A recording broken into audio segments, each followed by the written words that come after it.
Mula kwento sa Biblia, tinawag ni Jesus si Mateo. Ito si Jesus. Siya ang anak ng Diyos at tagapagligtas ng mundo.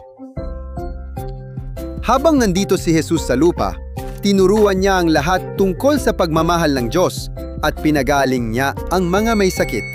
Gumawa rin siya ng maraming himala, tulad ng pagpapatahimik ng bagyo at pagbuhay muli sa mga patay. Wahoo! Isang araw, nasa Capernaum si Jesus at naglalakad siya nang makita niya ang isang maniningil ng buwis na ang pangalan ay Mateo. Ang mga maniningil ng buwis ay kinaiinisan ng maraming tao kasi iniisip nilang mandaraya at makasalanang sila. Pero nakita ni Jesus si Mateo at sinabi, "Sumunod ka sa akin at maging alagad ko." Nagulat si Mateo. Yeah, you. Ako? Talaga? Pero agad siyang tumayo, iniwan ang lahat at sumunod kay Jesus.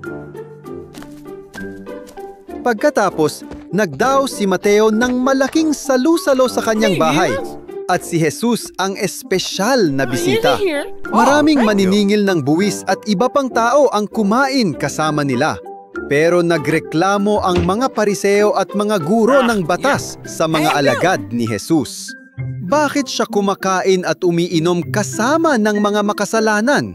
Why do you eat and drink with such scum? Nang marinig ito ni Jesus, sinabi niya, "Hindi kailangan ng doktor ang mga malulusog, kundi ang mga may sakit.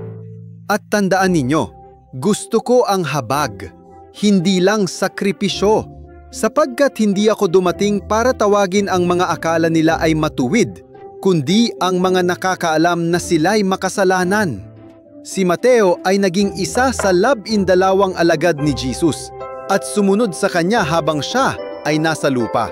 Isinulat pa niya ang isang aklat sa Biblia tungkol sa buhay ni Jesus at naglingkod siya sa Diyos hanggang sa wakas ng kanyang buhay.